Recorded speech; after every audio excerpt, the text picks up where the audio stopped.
31st night కి farm house book చేసుకుని friends తో ఎంజాయ్ చేయాలనుకుంటున్నారా? అయితే వెంటనే డోసే యాప్ ని డౌన్లోడ్ చేసుకుని బుక్ చేసుకోండి. నమస్కారం. విష్ణు పురాణం తరువాయి భాగంలోకి వచ్చాం.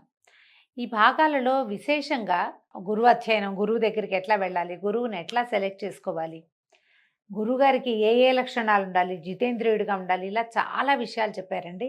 ఇక్కడంతా ఆశ్రమ ధర్మాలు అంటే వర్ణాశ్రమ ధర్మాలు, ముందు వర్ణాలు చెప్పారు. అంటే ఏ జాతి వాళ్ళు ఎలా ప్రవర్తించాలి అనేది ముందు భాగంలో చెప్పి, ఈ భాగంలో మాత్రం ఆశ్రమ ధర్మాలు అంటే మనం గృహస్థాశ్రమంలో ఉన్నప్పుడు ముందు బ్రహ్మచారిగా ఉన్నప్పుడు ఎట్లా ప్రవర్తించాలి, గృహస్థుగా ఉన్నప్పుడు ఎట్లా ప్రవర్తించాలి, వానప్రస్థం తీసుకుంటే ఎట్లాగా, ఒకవేళ మనం సన్యాసాశ్రమం స్వీకరిస్తే సన్యాసి ఎలా ఉండాలి అనేది చాలా బహువిధమైన విషయాల్ని చర్చ చేశారండి. ఇంత చర్చ మనకి ఈ కాలానికి అవసరం లేదని అనిపించింది నాకు. కానీ ప్రత్యేకంగానట ఇది చూడండి, సంప్రదాయానుసారం ఉపనయనం అయిన తర్వాత అంటే బ్రాహ్మణ విద్యార్థులు, బ్రాహ్మణ క్షత్రియ వైశ్య విద్యార్థులు ఉపనయనం జరిగిన తర్వాత ఒక గురువు దగ్గరికి వెళ్ళి కొంతకాలం చదువుకోవాలి. ఆ తర్వాత 4వ జాతి వాళ్ళు, చతుర్థ వర్ణం వాళ్ళు మాత్రం తండ్రులు లేదా తాతల దగ్గర విద్యను అభ్యసించాలి. మేనమామలు మాతామహుల ఇళ్లల్లో కూడా విద్యను అభ్యసించవచ్చు అని విష్ణు పురాణం చెప్తోంది మనకి. దీనికి గురువు జితేంద్రియుడిగా ఉండాలి, ఆయనకు గోత్రనామాలు చెప్పి పాదాభివందనం చేయాలి.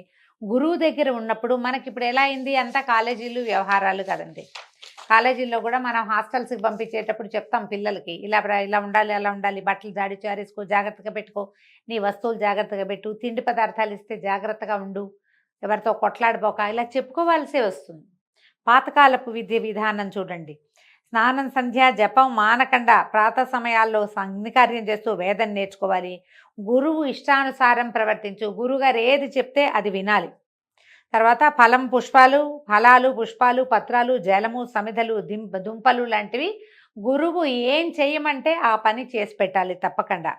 ఎంత వంశం, గొప్ప వంశంలో పుట్టాను, ధనవంతుణ్ణి, ధనవంతుల కుమారుణ్ణి అలాంటి భేదభావం చూపించకుండా సహ విద్యార్థులతోటి సమానమైన ప్రవర్తన ఉండాలి.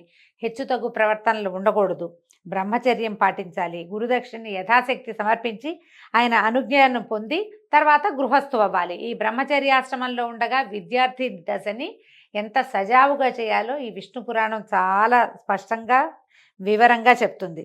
ఇది చూడండి ఎంత బాగా చెప్పారంటే, ఒకవేళ ధర్మ మార్గాన పెద్దవాళ్ళు అయ్యాకనమాట ధనం ఆర్జిస్తూ శక్త్యానుసారంగా గృహస్థ ధర్మాలు పాటిస్తూ గుణవంతులైన కొడుకులకు తండ్రి అయి పితృ రుణాన్ని, యజ్ఞాలు చేసే దేవ రుణాన్ని, అధ్యయనం చేత ఋషి రుణాన్ని, బలిదానముల చేత భూత రుణాన్ని తీర్చుకుంటూ సర్వులని ఆదరిస్తూ ప్రశాంత చిత్తుడై ప్రవర్తించాలి. వేదవ్యాసుల తండ్రి అయినటువంటి పరాశర మహర్షి తన శిష్యుడైన మైత్రేయుడికి సాధారణంగా ఒక మానవుడు ఏ ధర్మంలో పుడితే ఆ ధర్మానుచరణ ఎలా చేయాలో ఈ విష్ణు పురాణంలో వివరంగా చెప్తారండి. విష్ణు పురాణం అన్ని పురాణాలకి మొదటిదని, దీని నుంచే అన్నీ పుట్టాయని చెప్తారు. కొన్ని కథలు ఇందులో బ్రీఫ్గా కనపడతాయి మనకి. వీటిని ఎలాబరేట్గా వివరంగా చెప్పబడినవి తర్వాత పురాణాల్లో కనిపిస్తుంది. సన్యాసులు, బ్రహ్మచారులు, వేద విద్యార్థులు, తీర్థయాత్రలు చేసేవారు, పరదేశీయులు, గతిలేక ఆకలితో అలమటించేవారు, బాటసార్లు ఒకవేళ తమ ఇంటికి వస్తే సవినయంగా వాళ్ళకి ఎదురేగి లోపలికి తీసుకొచ్చి యథాశక్తి అన్నపానీయాదులతో ఆదరించాలి. గృహస్థుడికి సత్కారమే బహుపుణ్య ఫలప్రదం, దాన్ని మించిన పుణ్యకార్యం లేదట. నువ్వేం పెద్దగా గుడి గోపురాలు తీర్థయాత్ర చేయలేకపోయినా మన ఇంటికి వాకిటోకి వచ్చిన వాడికి, బాబు మంచినీళ్ళు తాగుతావా, ఎండను పడొచ్చావు, మంచినీళ్ళు తాగు, ఏదైనా తిను, ఏదైనా తాగు, ఇట్లా నీడని కూర్చో, కాసేపు నడుము వాల్చి వెళ్తూ కానీ, ఇదిగో ఇది ఆ మధ్యలో తిను ఎక్కడైనా అని ఇవ్వగలిగితే దానంత పుణ్యకార్యం ఇంకొకటి లేదట, పురాణోక్తంగా చెప్తోంది. అతిథి ఎవరైనా వచ్చే సమయానికి మన ఇంటికి వచ్చారు, మన ఇంట్లో ఉన్న వాటితోటే ఏమైనా చేసి పెట్టాలి కానీ పక్కింటికి అప్పు వెళ్ళకూడదట. తర్వాత ఒకవేళ కనుక గృహస్థు ఇంట్లో నుంచి అతిథి ఏ సత్కారము పొందకుండా, అంటే కనీసం మంచినీళ్ళు అడగటం లాంటిది కూడా చేయకుండా పంపించేస్తే దాంతో ఎంత పాపం వస్తుందో. ఇట్లా గృహస్థ ధర్మాలన్నిటి సక్రమంగా పాటించి దైహిక జీవితం అంటే మనం హాయిగా సుఖంగా తినటము, సరిపడా తింటూ ఉండటము, ఇతరులని ఆదరించటము, మనం ఏం చేయాలో ఆ క్రియలు చేస్తూ మరణించిన వాడు హాయిగా స్వర్గాన్ని పొందుతాడట. గుణవంతులైన పుత్రులు ఒకవేళ సంతానం ఉంటే వాళ్ళకి విద్యాబుద్ధులు, వాళ్ళకి రెక్కలు వచ్చేదాకా వాడిని పోషించి వాడికి ఏదైనా నేర్పించి చేయాలట తప్పకుండా. గృహస్థ ధర్మాలు వాళ్ళకి బోధించి వీళ్ళు భార్యతో సహా గృహస్థు వనవాసం అవ్వాలి. ఆ కాలంలో ఈ వానప్రస్థాశ్రమం అనేది ఉండేదండి. వానప్రస్థం అంటే అదే వనవాసిగా, ఈ ఇల్లు వాకిలి ఈ పాలు తోడు పెట్టుకోవడం, కుక్కల్ని పెంచడం, మనవరాళ్ళని ఎత్తుకోవడం, బంగారాలు వెండి చేర్చటము, ఈ వ్యవహారాలు ఏం లేవు. ఏదుందో ఆ ఇల్లు వాకిలి ఆ పిల్లలకు అప్పచెప్పడం, బయటికి వెళ్ళిపోవటం. అప్పుడు 3 సంధ్యల్లోనూ హాయిగా పళ్ళు కాయలు తింటూ నేల మీదే నిద్రిస్తూ దైవ పూజ, దేవ ఋషి పితృతర్పణాలు సక్రమంగా చేస్తూ ఉండటాన్ని వానప్రస్థం అంటారు. కొంతకాలానికి క్రమంగా అక్కడే వాళ్ళు వెళ్ళిపోవటం. తపశ్చర్యతోటే ఆ కాలంలో, అంటే ఇది కృతయుగం నాటి సంగతి కదా, అప్పుడు ఇట్లాగే చేసేవారు. ఇక సన్యాసులైతే పుత్ర కళత్ర మిత్రాది సంబంధము, భూమి పుట్ర తోట దొడ్డి ఇల్లు వాకిలి అనే స్మరణ, నాది అనే భావం లేక మత్సరాదులకి ఇచ్చు మనసును చోటివ్వక, ఎవరితోనూ మాటలతోటి కూడా సంబంధం ఉంచుకోక, ఆకలి దప్పులకి లొంగకుండా ఉండటమే సన్యాసికి ప్రధాన ధర్మమట. అందరితోటి మాట్లాడాలి, కోపావేశాలకి వాటికి లోనవ్వకూడదు, ప్రధానంగా ఉండాలని చెప్తారు. ఒక్కొక్కళ్ళకి ఒక్కొక్క రకాల ఇవి పెట్టారండి. ప్రతి వాళ్ళు ఈ రకమైన కులాచారాన్ని పద్ధతిని పాటించాలి. ఇవి మన దగ్గరికి ఎట్లా వస్తాయి అంటే, మామూలుగా సంసారాల్లో మన తాత ఎట్లా ఉన్నాడో తండ్రి ఎట్లా ఉన్నాడో మనం ఎట్లా ఉన్నామో మన పిల్లలు అలాగే ఇంచుమించుగా ఉంటారు. విధానాలు ఏవో చిన్న చిన్నవి కాలానుగుణంగా మారినా, ఇప్పుడు మనకి కాలానుగుణం ఏంటంటే తాతలు ఉన్నట్టు తండ్రులు లేరు, తండ్రులు ఉన్నట్టు కొడుకులు ఉండట్లేదు. ఇక మనవల సంగతి అడగనే అక్కర్లేదు. ఒక్కోసారి మనవలే లేని పరిస్థితులు కూడా ఈ రోజున దాపురిచ్చాయి. కానీ పాతకాలంలో అట్లా ఉండేది కాదు. తాత తండ్రుల విధానాన్ని తప్పనిసరిగా పాటించే కాలం ఉండేది ఆ రోజుల్లో. అయితే వీళ్ళు చెప్తున్నారు, ఏ విషయమైనా ప్రతి వాళ్ళకి అన్నమాట ఇది.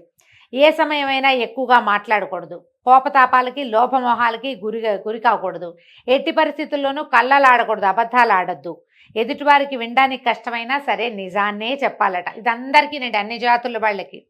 దూషణ భాషలు ఆడకూడదు, పగలు ఎన్నుకోరాదు, అంటే ప్రత్యేకంగా పగ పెంచుకోవటం అలాంటివి చేయకూడదు. ఒంటెని వాహనంగా ఉంచుకునేవాళ్ళు కాదట ఆ రోజుల్లో. వాహనంగా ఉండదు. మరి ఇప్పుడు ఈ రాజస్థాన్ ఆ వైపు వాళ్ళు అలాగే కదా ఉంచుకుంటారు. మన వాళ్ళకి ఏం చెప్తాం, ఏటి దగ్గర గట్టు దగ్గర ఉన్నటువంటి చెట్టు కింద పడుకోకూడదు. ఒక్కొక్కసారి పైనుంచి వాగేదైనా వస్తే గట్టు లాగేస్తుంది అనమాట, అందుకని పడుకోకూడదు అనేవాళ్ళు. కులాచారం విడిచి ప్రవర్తించే వాళ్ళతోటి, దొంగతోటి, వెర్రివాడితోటి, పగవాడితోటి, పాపపు పనులు చేసేవాడితోటి, జార చోరులతోటి, అసత్య భాషణుడితోటి, విటునితోటి, అప్పులవాడితోటి, సత్కర్మలు ఆచరింపని వాడితోటి మైత్రి చేయకూడదు. ఇలాంటి స్నేహితులతోటి ఉంచుకోకూడదు స్నేహాన్ని. ఒంటరిగా తోవలో పయనించకూడదు. ఎప్పుడైనా సరే ఒంటరి ప్రయాణం బాధాకరమేనండి, తప్పకుండా తోడుండాలి. పొంగి పొర్లుతూ ఉన్న ఏటిలో దిగి ఈదకూడదు. ఇలాంటివి కొన్ని ప్రత్యేకంగా చెప్పారు. మాటికి బిగ్గరగా నవ్వడము, పళ్ళు కొరకటము, అనరాని మాటలాడడము, విచ్చలవిడిగా తుమ్మటము, అంటే తుమ్ము వచ్చినప్పుడు నువ్వు మొహానికి చెయ్యి అడ్డం పెట్టుకోకుండా తుమ్మటం, కానీ ఎంతసేపు తలగోక్కోవటం, ఇవన్నీ దుష్టచేష్టలు. మంచి బాడీ లాంగ్వేజ్ బాగుండదన్నమాట, అవి చేయకూడదు అనేవాళ్ళు. పుల్లలు విరవటము, పగబట్టి పైవారితోటి మాట్లాడటము, వడివడిగా ఎంతసేపు పరిగెడుతూ ఉండటం, గోటితో గోర్లు ఇట్లా తీసుకుంటాం, అది అసలు మంచిది కాదు, చేయకూడదు అంటున్నారు. ఇక ఎన్ని రకాలోనండి ఇలాంటివి.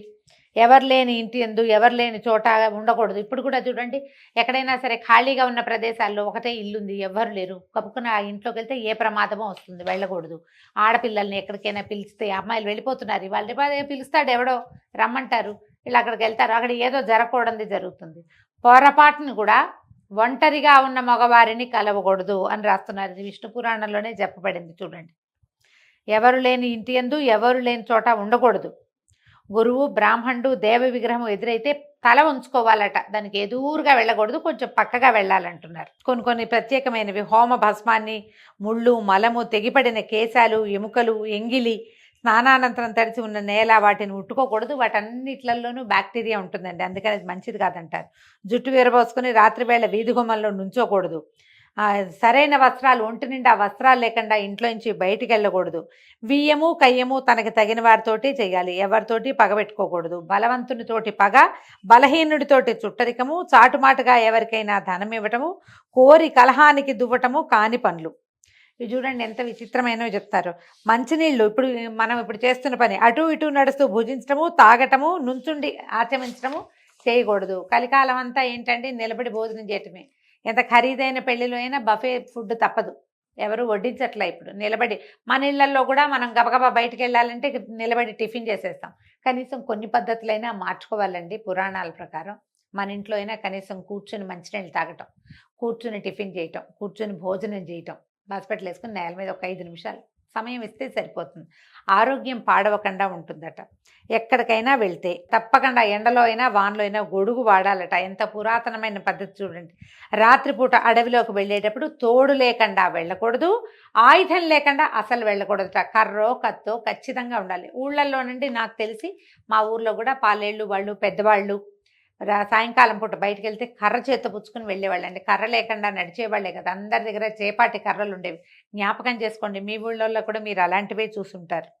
ఈ రకంగా మనం సదాచార సంపన్నులుగా సాత్విక గుణాలు కలిగిన వాళ్ళమై పరపీడ పరనింద చేయకుండా ఉంటే కనుక పావన జీవనం అవుతుంది. ఇది పవిత్రమైన జీవితం కిందే లెక్కట. ఇది జన్మాంతమందు వీళ్ళు పుణ్యలోక నివాసులు అవుతారు. అయితే అక్కడి నుంచి పితృకాండ కూడా అడిగారు, ఎట్లా పితృకార్యాలు చేయాలి, ఎవరైనా మరణిస్తే ఏం చేయాలి అని అడిగితే ఇప్పుడు దీనికి ఒక్కొక్కటి ఒక్కొక్క పద్ధతిగా చెప్తారండి. బ్రాహ్మణులకు 10 దినాలు, క్షత్రియులకి 12 దినాలు, వైశ్యులకు 15 దినాలు, శూద్రులకు 1 నెల సూతకం ఉంటుంది. సూతకం ఇప్పుడు మనం ఏడాది సూతకాలు ఉన్నాయి కదా, అందరికీ కాదు, కొంతమందికి ఒక్కొక్క రకమైన సూతకం ఉంటుంది. ఆ సూతక విధిని కూడా ఎట్లా మనం భోజనం పెట్టాలి, ఎవరు ఎలా చేయాలి. శూద్రులకి అంటే 4వ జాతి వాళ్ళు, బ్రాహ్మణులు, వైశ్యులు, క్షత్రియులు కాని వాళ్ళందరికీ 1 నెల రోజులే సూతకం. ఆ నెల తర్వాత బట్టలు పెట్టేస్తారండి. బట్టలు పెట్టాక ఇంకా సూతకం తొలగిపోయినట్టే. ఏడాది సూతకం వాళ్ళకు ఉండక్కర్లేదట. అంటే మరి పురాణంలో చెప్పారు, ఆయా ప్రాంతాలని బట్టి వాళ్ళకు ఒక పురోహితుడు ఎవరో ఉంటారు, ప్రతి ఇంటికి ఉంటారు కదా, ప్రతి జాతికి ఒక పురోహితులు ఉండటం మనం కనపడుతూ ఉంటుంది మనకి. వాళ్ళు చెప్పిన ప్రకారం పాటిస్తే సరిపోతుంది. మనం దీనికోసమని టీవీలోనో లేకపోతే సోషల్ మీడియాలోనో విని వాటిని పాటించకూడదు. అవి ఎలా చేయాలంటే మన విధానం ఏమిటి అనేది, మన ఇళ్లలో ఆచారం ఏమిటి అనేది తెలుసుకుని దాని ప్రకారమే చేస్తేనే మంచిది. ఈ శ్రాద్ధ విధుల్లో కూడా కొన్ని తినచ్చు, కొన్ని తినకూడదు, కొన్ని పెట్టకూడదు, ఈ సమయంలో చేయకూడదు, ఇలాంటి విషయాలు కూడా చాలా ప్రత్యేకంగానే ఇందులో చెప్పారండి. అయితే ఏంటంటే దీంట్లో ఎవరైతే శ్రాద్ధ విధి నిర్వహిస్తారో వాళ్ళు నగ్నుడిని చూడకూడదు అని ఒక మాట ఈయన చెప్పారు, పరాశరుల వారు. చెప్పేసరికి ఈ నగ్నుడంటే ఎవరు అని అడిగితే, చిన్నప్పుడు వేదాలు అభ్యసించి శాస్త్రాలు చదివి చక్కగా చిన్నప్పుడు దేవతార్చన అవి చేసి క్రమంగా పెద్దవాడైన తర్వాత తను చదివిన శాస్త్రాన్ని తన ఇంట్లో పాటించేటువంటి పద్ధతిని గనక ఎవడైతే నిందిస్తాడో వాణ్ణి నగ్నుడు అంటారట. నగ్నుడు అంటే వస్త్రాలు లేనివాడని కాదు, మన ఇంట్లో ఉంది ఆ విధానం, మన పద్ధతి అది, మనం అలాగే చదువుకున్నాం. మనకు ఒక 30 సంవత్సరాలు వచ్చేదాకా మనం అదే విధిని పాటిస్తూ వచ్చాం. 30 ఏళ్ల తర్వాత రకరకాల సాహిత్యాలు చదివో, వేరే వాళ్ళ మాటలు విను, లేకపోతే మనమే పునరాలోచన చేసుకుని ఏదో లాజిక్కి అందట్లేదని భావించి మనం చేసిన విధిని, ఏ విధి వల్ల మన ఇన్ని సంవత్సరాల జీవనం నడిచిందో ఆ విధిని నిందించేవాడితోటి మాట్లాడకూడదు అని చెప్తున్నారు. పాషండుడు వేదాధ్యయనం చేసి కూడా వేద పద్ధతిని విడిచి దుర్వివేకంతో అన్ని మతాల్ని ఆదరిస్తూ సంచరించే పాషండుని కూడా నగ్నుడు అంటారు. అలాంటి వాళ్ళతో మాట్లాడకూడదు. దానికి ఒక కథ చెప్తున్నారు. చిన్నప్పుడట ఈయన పరాశరుల వారి చిన్నతనంలో వశిష్ఠుడు శంతననందనుడైన భీష్ముడికి చెప్పింది, మా తాత భీష్ముల వారికి చెప్పారు, అది నేను విన్నాను, ఇది చెప్తున్నాను అన్నాడు. ఏంటంటే శ్రీకాంతుడు అంటే శ్రీ మహావిష్ణువు నరసింహస్వామి అయి ఆ స్వరూపాన్ని ధరించి హిరణ్యకశిపుణ్ణి వధించిన తర్వాత అతని కుమారుడైన ప్రహ్లాదుడు, అంటే ఏ ప్రహ్లాదుడి వల్ల నరసింహమూర్తి ఆవిర్భవించాడో అతడు దేవతలపైకి సేనా సమేతుడై వెళ్ళి ఇంద్రాదుల్ని బాధిస్తే అప్పుడు వాళ్ళు వెళ్ళి శ్వేతద్వీపంలో చింతామణి గుహలో విష్ణునామ జపం చేసుకుంటూ కూర్చుంటే అప్పుడు వాళ్ళకి శంఖచక్రధరుడైన పీతాంబరుడు ప్రత్యక్షమయ్యాడు. ఇంద్రాదులు పుండరీకాక్షుని చూసి చేతులు జోడించి పలుపరి విధాలుగా ప్రార్థించారు, నమస్కారం చేసి స్తుతి చేశారు. హిరణ్యకశిపుని కుమారుడి వల్ల మాకు ఇలాంటి ఆపద కలిగింది, సర్వేశ మమ్మల్ని రక్షించమంటే ఇప్పుడు ఈయన ఏమన్నాడు, ప్రస్తుతం దానవులు శ్రౌత స్మార్త క్రియలు అత్యాదరంతో చేస్తూ నిజధర్మవర్తనులుగా ఉన్నారు, వాళ్ళని మీరేం చేయలేరు, ధర్మాచరణ చేసినంత కాలము వాళ్ళని ఎవరు ఏమీ చేయలేరు, వాళ్ళు వేదాంగ పద్ధతిని నిజకుల ధర్మాన్ని విడిచి ప్రవర్తించేటట్టుగా వారి శక్తియుక్తులు అంతరించేటట్లుగా చేసే మీకు విజయాన్ని కలిగిస్తాను, అంతవరకు ఓర్చి ఉండండి అని తనలో ఇంచి ఒక పురుషుణ్ణి సృష్టించాడు. అతని పేరట మాయామోహుడట. ఆ పురుషుణ్ణి దేవతలకు చూపించాడు. ఈ పురుషుడు అసురులని వితండవాదంతో ముగ్ధుల్ని చేసి ధర్మకర్మ విముక్తుల్ని చేస్తాడు, మీకు గెలుపు కలిగిస్తాడు అని అదృశ్యుడయ్యాడు. ఎప్పుడైతే మన ధర్మాన్ని గురించి ఇతరులు ప్రశ్నించినప్పుడు వాళ్ళకి మనం సమాధానం చెప్పలేకపోతామో మనం మన ధర్మం నుంచి పక్కకి తొలగిపోతామండి. ఎప్పుడు ఇలాగే జరుగుతుంది. ఎవరైనా మనకి ఏమిటి, నువ్వు ఈ దేవుణ్ణి నమ్ముకున్నావు, ఇతని వల్ల నీకేమొచ్చింది, నీకు ఇన్ని ప్రాబ్లమ్స్ వచ్చాయి అని ఇలాంటి వితండవాదంతోటే మన ధర్మం నుంచి మనని పక్కకి తప్పించటం జరుగుతుంది. ఎప్పుడు కూడా అంతే. పూర్వం విష్ణుమూర్తే ఈ పని చేశాడు ఈ వ్యవహారంలో. ఎందుకంటే రాక్షసులు క్రూరులు. వాళ్ళని తప్పించటం కోసం, వాళ్ళ నుంచి దేవతల్ని రక్షించడం కోసం, ప్రపంచానికి మేలు కలిగించడం కోసం భగవంతుడు పన్నిన మాయోపాయమే ఇప్పుడు కూడా మన మీద ఇతరులు పన్నుతున్నారు. మన ధర్మం మీద ప్రశ్న వచ్చినప్పుడు సమాధానం చెప్పగలిగే స్థిరచిత్తత మనకి కావాలి అంటే సరిగ్గా ధర్మాన్ని తెలుసుకోవాలి. ధర్మాచరణ పట్ల అవగాహన కలిగి ఉండాలి. లేకపోతే దేవతలు దానవుల్లాగానే మనలోనే కొంతమంది విడిపోయి గొడవలు పడుతూ ఉంటాం. ఇంద్రాదులు ఏం చేశారట, ఆ పురుషుణ్ణి తమ నివాసానికి తీసుకుపోయారు. అతను ఎట్లా ఉంటాడు, ఆ విచిత్రంగా నెమలి రెక్కల విసినకర్ర పట్టుకుని, బోడి తల, దిగంబరుడిగా కనిపించేటట్టుగా సన్నని పల్చటి ఎరుపు రంగు కట్టబట్ట కలిగిన వాడికి బట్ట కట్టుకుని తిరుగుతూ క్రమంగా నర్మదా నదీ తీరానున్న దానవుల వద్దకు వెళ్ళాడు. వాళ్ళ చేత తగిన మన్నన పొంది కూర్చున్నాడు. కాసేపు విశ్రాంతి తీసుకున్నాక ఇంపుగా సొంపుగా ఎంత చక్కగానో కబుర్లు చెప్తూ అడిగాడట, మీరు ఇహలోక సుఖాలా పరలోక సుఖాలా కోరి ఈ తపస్సు చేస్తున్నారు దేనికోసం అంటే, అప్పుడు వీళ్ళు ఏం చేశారు, వాళ్ళు చాలా ముద్దుగా చక్కగా అడిగారట, మాకు ఐహిక వాంఛ ఏం లేదండి, పారలౌకిక సుఖం కలిగే పద్ధతి ఏమిటో చెప్పండి అని అడిగేసరికి ఆ మనిషి, ఆ మానవుడు మాయామోహుడు ఇట్లా చెప్పాట, మీకు నా మాటల మీద నమ్మకం ఉంటే చెప్తాను వినండి, బతికినన్నాళ్ళు ఇక్కడ సుఖంగా ఉండటమే కావాలి, చచ్చిపోయిన తర్వాత ముక్తి అంటే ఆ ముక్తి ఎక్కడుంది, అది ఎక్కడుంది మనకు తెలియదు కదా. ఎంత తపస్సు చేసినా ఎంత చదివినా ఎక్కడో దైవం ఉందనుకోవటం భ్రాంతి. వేదశాస్త్రాలు కళ్ళలు, యజ్ఞం చేస్తే గోవధ చేసినట్టే ఆ పాపం తప్పదు. ముక్తి మార్గం తెలియాలంటే నేను చెప్తాను వినండి, ఈ అధమాధములైన వైదిక క్రియలు విడవండి అని ఎన్నో విధాలుగా చెప్పాడు. అతను చెప్పినటువంటి ఆ వెటకారపు ధోరణి, ఆ కేరింతలు, ఆ మాట తీరులకి వీళ్ళు లొంగిపోయారు. లొంగి ఏం చేశారట, మాయామోహునికి మొక్కి వేద మార్గాన్ని విడిచి దురాచారులై చార్వాక బౌద్ధ మతాలు స్వీకరించి పాషండవర్తనలయ్యారు. యజ్ఞాదుల్ని నిందిస్తూ వైదిక క్రియలకి స్వస్తి చెప్పారు. అలా ఉండగా ఒకనాడు ఆ మాయాపురుషుడు యజ్ఞం చేస్తున్న ఒక సోమయాజి వద్దకు తన దానవ శిష్యులతో వెళ్ళి అడిగాడట, నువ్వు జీవహింస చేస్తే పాపం అని వేదాలు చెప్తుంటే నువ్వు దయమాని జీవహింస చేస్తున్నావు, అహింస పరమోధర్మ అంటే అహింస పరమధర్మం కదా, ఆ మాటను స్మరించి ఇలాంటి చెడు పనులు విడిచి ఈ పనులు మానేసి ఈ హోమంలో ఎంతో కొంత పశుధ వధ జరుగుతుంది, అది పాపం అని చెప్తున్నాడు. దానివల్ల నీకు చాలా పాపం వస్తుంది. అహింస ఎట్లా ఉంది, అక్కడ యజ్ఞంలో హింస జరుగుతుంది ఎంతో కొంత, ఇప్పుడు ఈ హింస వల్ల ఎక్కువ పాపం వస్తుందని అతనిని ఎన్నో రకాల మాటలు చెప్పి అందులోంచి తీసుకొచ్చేసాడు బయటికి. ఇట్లా వేదాలు యజ్ఞాలు విడిచి పైతృక క్రియల్ని మరిచి నాస్తికుడైన వాడినే నగ్నుడంటారు. ఈ విధంగా దానవులు నాస్తికులైపోయి దైత్య దానవులు నాశనమైపోయారు. వీళ్ళు ఏం చేశారు, దేవతలు మాత్రం వైదిక ధర్మాన ప్రవర్తిస్తూ జవసత్వాలు కలిగిన వాళ్ళే అనాయాసంగా అసురులను వధించి మునపట్లాగా యజ్ఞభాగాలు పొందుతూ సుఖంగా ఉన్నారు. ఇది కరెక్టా, ఇది న్యాయమేనా అంటే, ఇప్పుడు న్యాయము అన్యాయము భగవంతుని మించి మనకు తెలియదండి. ఆయా కాలాలను బట్టి ఏది న్యాయము ఏది అన్యాయము అనేది నిర్ధారింపబడేది. మనం ఇప్పుడున్న కాలం వేరు, మనం చదివి తెలుసుకుంటున్న ఈ విష్ణు పురాణం నాటి కాలం వేరు. కాలానుగుణంగా ధర్మం చిన్న చిన్న రూపాలు మార్చుకుంటూ ఉంటుంది, ఇట్లా చెప్పబడింది. కాబట్టి ఈ రకంగా మనం ఏం చేయాలి, ఇలాంటి వాళ్ళు ఎవరైనా సరే ధర్మాన్ని విడిచిన వాడితోటి స్నేహం చేయకూడదు అని మనకి పరాశర మహర్షి మైత్రేయుడికి తెలియజేస్తున్నారు. అయితే ఇలాంటి వాళ్ళతోటి మాట్లాడద్దు, స్నేహం చేయొద్దు అని స్పష్టంగా చెప్తూ ఇలాంటి వాళ్ళతో స్నేహం చేస్తే ఎలాంటి సమస్యలు వస్తాయో వేరే కథలో తెలియజేస్తున్నారండి. ఆ కథని రేపు ఉదయం విందాం. అంతవరకు సెలవు, నమస్కారం.